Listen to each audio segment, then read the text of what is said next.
What's going on, everybody? My name's Ryan, and today's video we are going to be discussing how to be the guy in your niche. And what I mean by that, if you haven't currently got consistent inbound traffic every single week from LinkedIn, texts, calls, emails from clients saying, please fill these vacancies for me. If your outbound traffic, meaning your cold calls, your LinkedIn DMs, your emails, specking candidates out, if none of that is converting the way that you want, you are not the guy in your niche. If you're not selling retainers every single quarter, meaning companies are paying you upfront to go and find them a member of staff, you are not the guy. If you are not getting referrals from people you've placed, people you've worked with in the past, clients you've helped, you're not the guy in your niche. So in today's video, I'm going to be breaking down how to become that guy in your niche. So, first of all, I've been recruiting now for nearly a decade. I've worked with hundreds and hundreds of construction businesses, companies worth billions of pounds, companies worth hundreds of millions of pounds, one's only worth £2 or £3 million. It does not matter the size of those businesses. The staff in their companies are the most important thing, okay? And if you can be the person that solves the most important problems in their business, you will become the go-to guy for them. Meaning when they have a £10,000 vacancy, a $15,000 vacancy, whatever it may be, you're going to be the person they're calling saying, fill this vacancy for me. Which means you are then going to be able to have consistent income without doing cold calls, without doing mass LinkedIn campaigns or email campaigns begging for a reply. You will actually just solely be able to rely on inbound traffic to grow your business. In the last 14 days or so, I've done about 350,000 impressions now, I think it is, on LinkedIn. That has brought me in about eight to nine vacancies, which 3 of them I've booked a client meeting. There's a couple which I can't go, they're just way too far from me. But I've booked 3 client meetings off the back of it, 8 to 9 vacancies. I'll probably sell 2 retainers off the back of them. And a total worth of about £130,000 of potential business. Okay, all from inbound traffic. I had a guy message me the other night, a client, text me 10 past 10 at night, lay in bed, saying, I've got these 4 roles. Please can you give me a call in the morning? I need them filled. Going to meet him in a couple of days or so.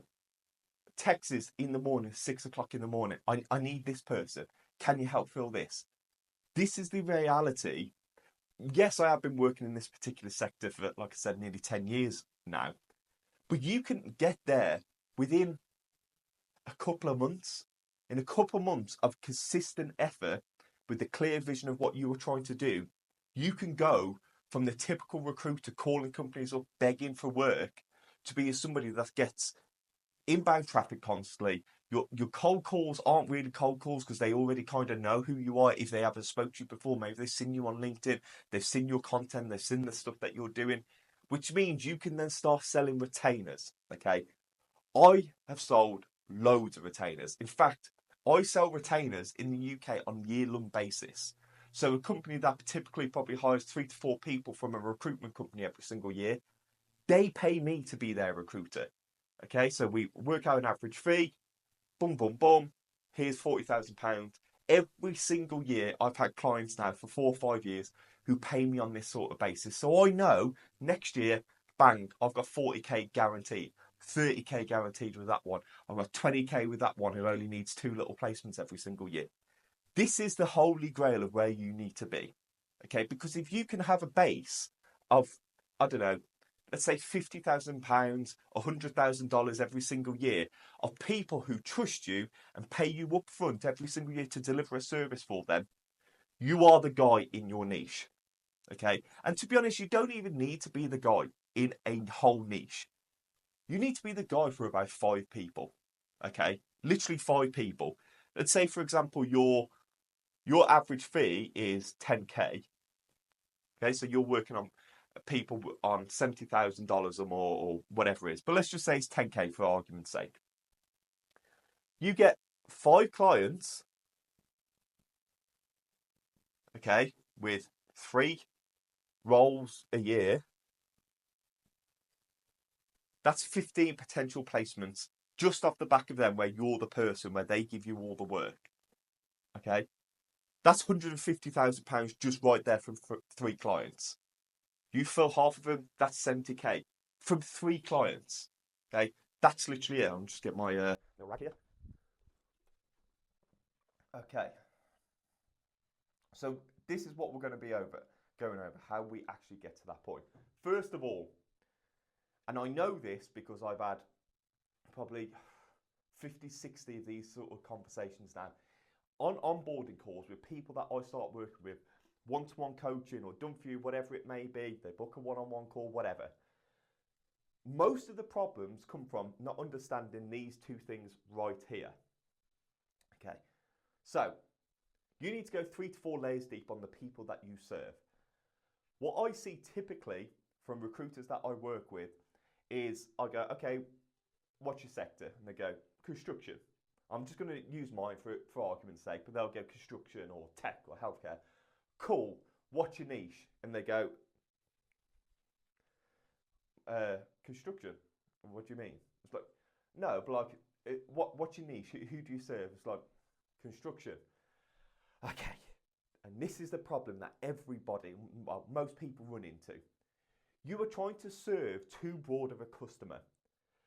Your niche is not construction. That might be the sector, but it is not your niche. 3 or 4 layers deep to that, okay? Because what we are trying to do is hone in on an ICP, your ideal client profile, your ideal customer profile, your ideal candidate profile, which then means your entire approach day to day will be geared towards helping this ICP of client, this ICP of candidate. Okay, one very particular type for each. So how would this work then? So for me, construction, that's a sector. And let's say in the UK, there is 40,000 construction companies. There's probably 20,000 civil engineering companies, let's say. There's probably about 2,000 groundworks companies. Okay, so that's 3 layers deep already. So construction companies, civil engineering companies, groundworks companies. If you go on my LinkedIn profile, it says I am a groundworks recruiter. Okay, groundworks first, not groundworks and construction recruiter. But I am a groundworks recruiter with a specific tailored approach to working about 100 miles from my location. Okay, because there's more than enough companies for me to work there. So let's say there's 100 companies there. So these are the companies that I go after. Just these. I'm not a construction recruiter. I'm not a civil engineering recruiter. I'm not even just a groundworks recruiter. I am a groundworks recruiter in a specific location serving a particular set of clients, which might only be 100 people. So if you're doing tech, let's do tech. Let's say you do, I don't know, let's say security or something like that. Let's say you then do, I don't know, whatever, software for education. Okay, so let's say you're a specialist in doing software for education, companies, businesses, schools, universities, whatever it may be. And you could do that as a standalone niche or in a particular area. So if you as a solicitor, for example, let's say you want to do law recruitment, you might just do, I don't know, driving legal companies. So legal businesses that specialise in helping people with driving offences in the South Florida location. Because I promise you, there's more than enough clients there to go round for you to make a very comfortable living in. What a lot of people, which I see over and over and over again, is they just try because they think, oh, well, if I do this massive niche, you know, I go on Indeed and I search and I can see there's, I don't know, 50,000 construction jobs on the market right now. I'll go do that niche. There's so much to go after. But you end up being such a generalist that you're stuck in a constant loop down here, which I'm going to come back to in a little bit. Whereas because I specialise in helping a very particular set of customers, I've always got candidates and I've always got clients and contacts here within this 100 companies. That's it. Because for me, I know my average fee is actually anywhere from about 8 to about £12,000, okay? 8 to 12k. That's sort of my average thing because I'm placing people on 60, 70k, 80, and I do get up to about, say, sort of 15k.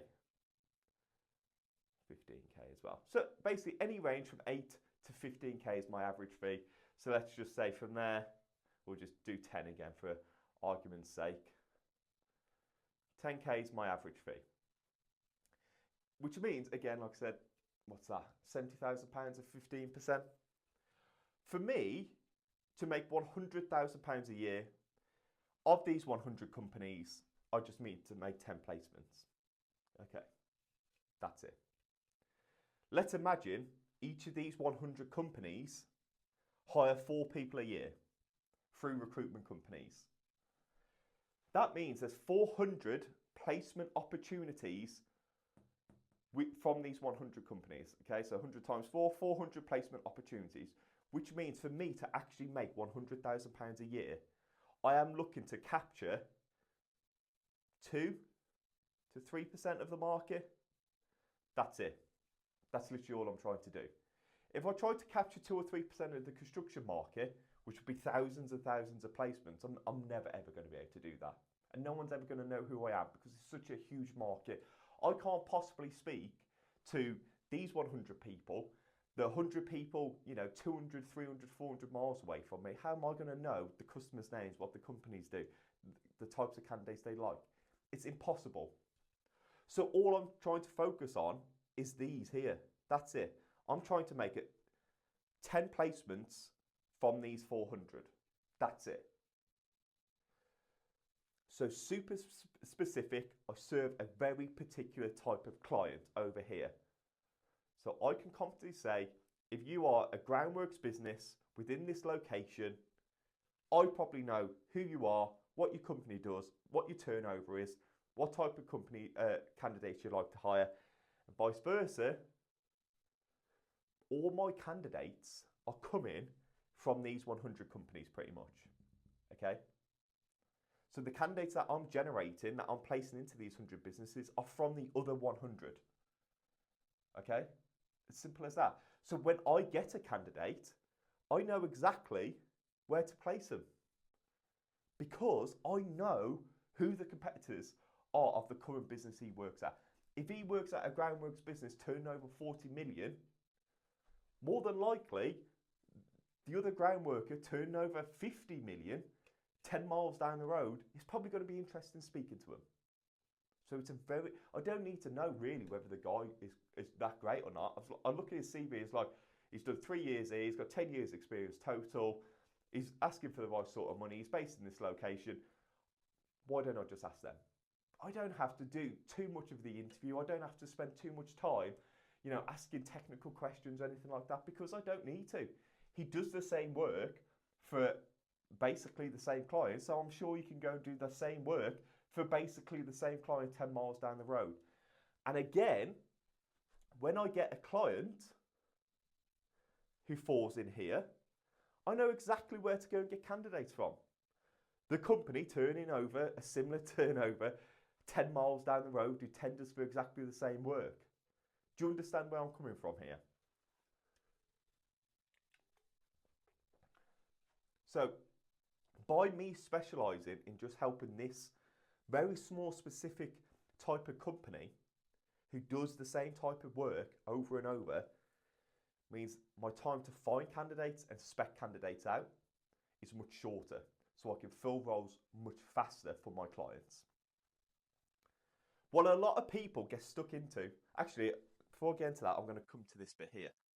Just to reiterate the point one more time, Tesco. If you don't know who Tesco are, huge supermarket retailer in the UK, equivalent of like Walmart in America. Now, how construction a sort of projects get built. Just really short, but it'll make sense. Tesco can't build supermarkets. They obviously feed people. They do all that type of logistic stuff, sourcing food, whatever, whatever. And so they go and hire a principal contractor. That principal contractor is like architects and stuffy management sort of type people. They don't actually go and do the building. So what they go and do is go and hire a main contractor.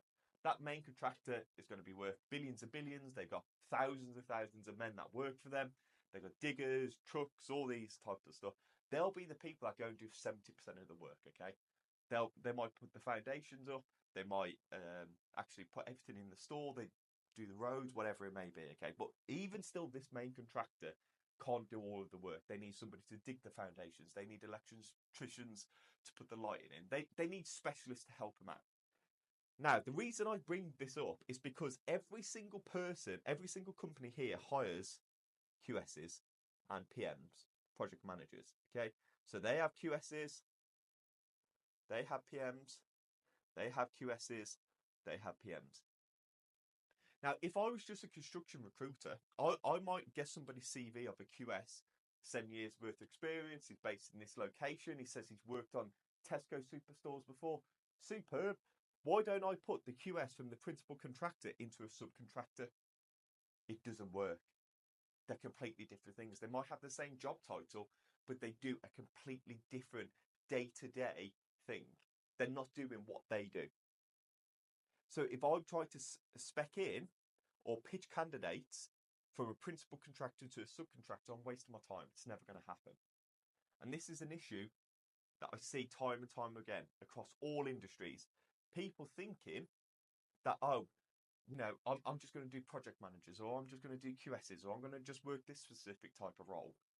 You need to work a very specific niche and all the roles within that niche. Okay? Not just do QSs.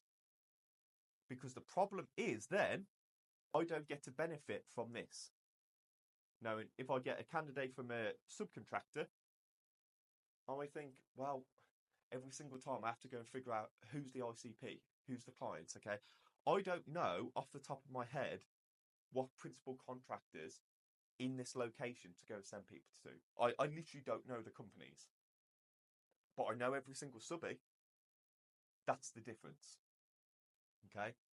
So you need to internalize that and actually really think about who are the customers that you're serving, who are the clients that are going to benefit from working with you. So you need to understand this for your particular sector. Okay? You really need to understand this Tesco model. Think about if you're doing IT, you work in software, and let's say you get a government contract. Okay, cool. Who do the government then go and hire? Do they hire people to do this as well? Who do this?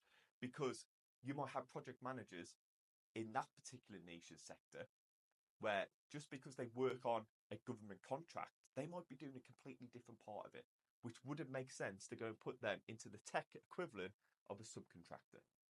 Okay?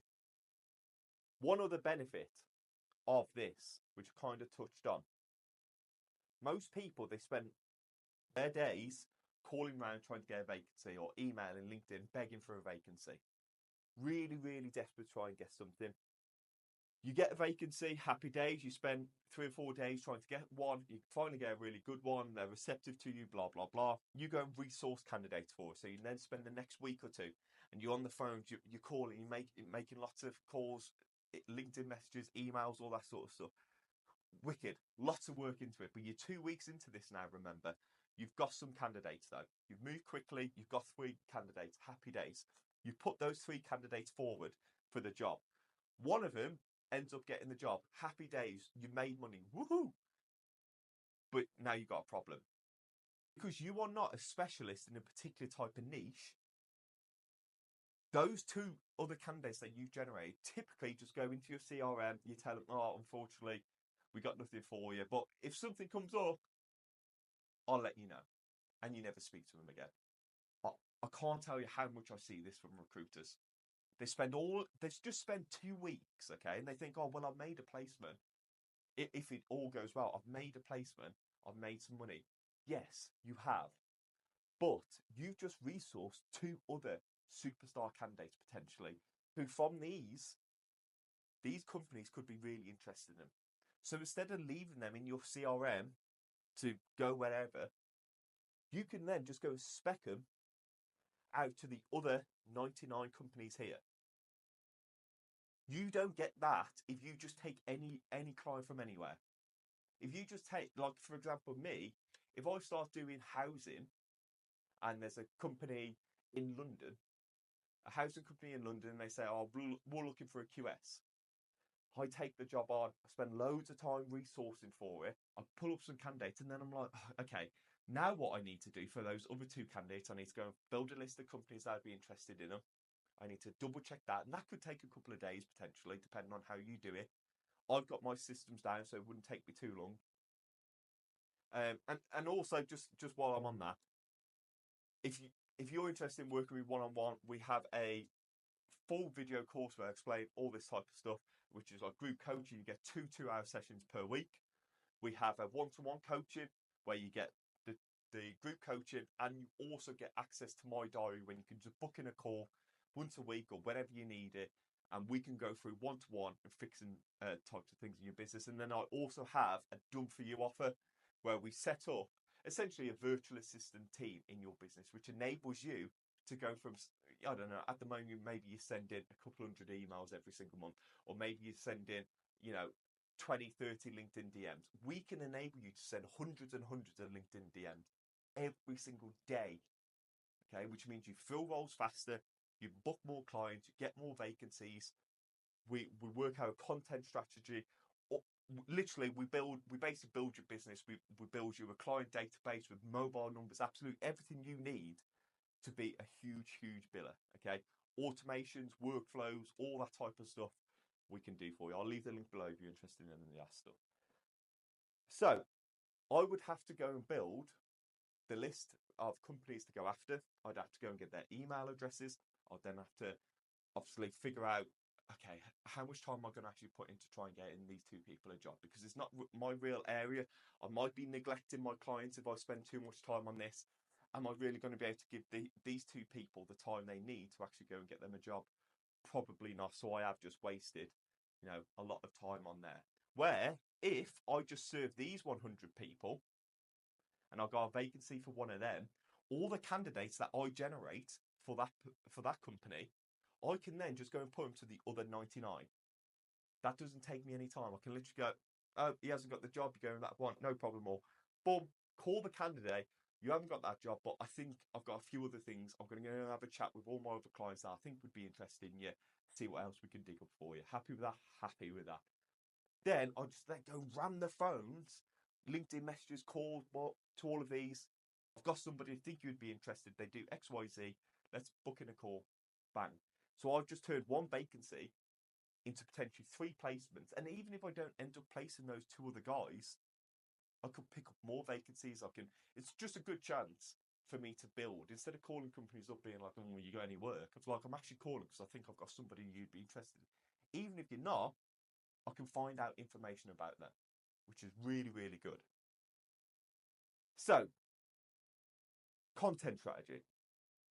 You need to be, and when I say content, I'm thinking not only LinkedIn, videos you post, but also your emails to clients, your LinkedIn messages, anything that you do, all needs to be tailored towards these people.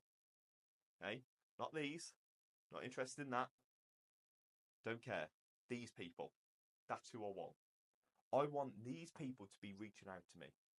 And if my LinkedIn profile, okay, my LinkedIn profile is set up and it says, I'm a groundworks recruiter in this location.